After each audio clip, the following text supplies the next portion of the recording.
Hi there, I'm Regina Munoz, and this is my Physics 1 project on motion of a falling object. My presentation is split up into two sections, the introduction and experiment details. The purpose of the lab is to observe how gravity, drag, and velocity affect motion of a falling object, and to compute computational models based off glow script and physics principles. Then to analyze the data given by the models based off only the effect of gravity and both effects of gravity and drag. Some models and principles to note are Newton's second law or the momentum principle, gravity force, drag force, velocity update formula, and the free body diagram of drag and gravity.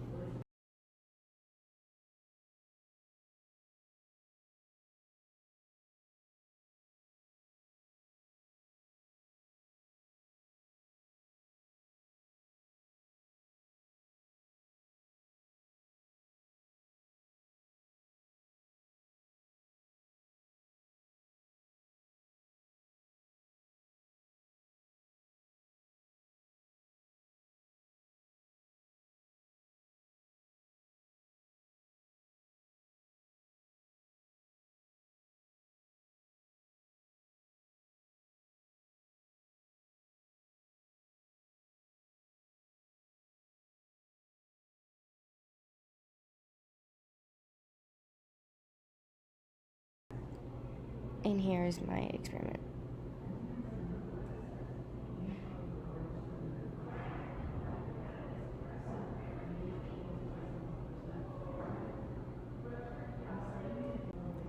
Preview of results. Based off a computational model that took gravity and drag into account, those results were similar to the observed data, and the model that took only gravity into account lined up with the observed data initially, but it ultimately overestimated the basketball to travel farther than it actually did. For experiment details, we start off with our initial conditions, the mass of the object, initial position, velocity, time, delta t, and the system and surrounding. Here we have the computational model for only gravity, and in line 36 I added the object's mass, which is 0.28 kilograms, and in lines 69 I added the FNet formula, and then in 73 and 75 I added the object's velocity formula and object position formula.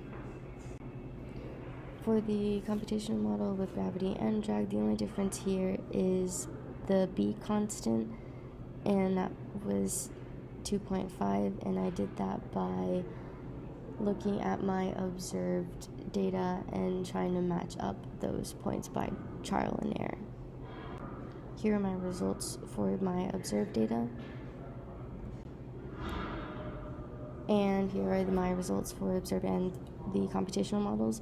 So the observed data follows closely with the model with gravity and drag, and the model with only gravity deviates a lot because it's only taking into account gravity and not all forces that were exerted onto the object. So this also explains why it overestimated where the object would be. Some possible errors is that the constant was not calculated correctly for drag, and it could have been human error when I was tracking the center of mass of the basketball, which could have led to incorrect data points, which would also mean incorrect velocity, which would affect the results of the computational model with drag and gravity. So what does this mean? The computational model without drag illustrates velocity increasing, while the model with drag illustrates velocity decreasing, suggesting that there is terminal velocity, and at terminal velocity, drag and gravitational force cancel each other out, making Fnet y equal to 0. Now, what if the object was initially thrown downwards?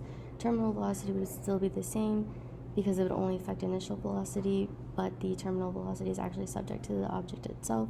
In addition, terminal velocity would actually be reached a lot faster. In conclusion, when the basketball was falling, it accelerated due to the drag force, and my observed data matched closely to the model with drag and gravity, and the reason why the computational model with only gravity was drastically different was because it didn't take into account all the forces exerted onto the object. And ultimately, throughout this lab, I was able to understand Newton's second law and how properties such as the drag and gravity forces affected the falling object.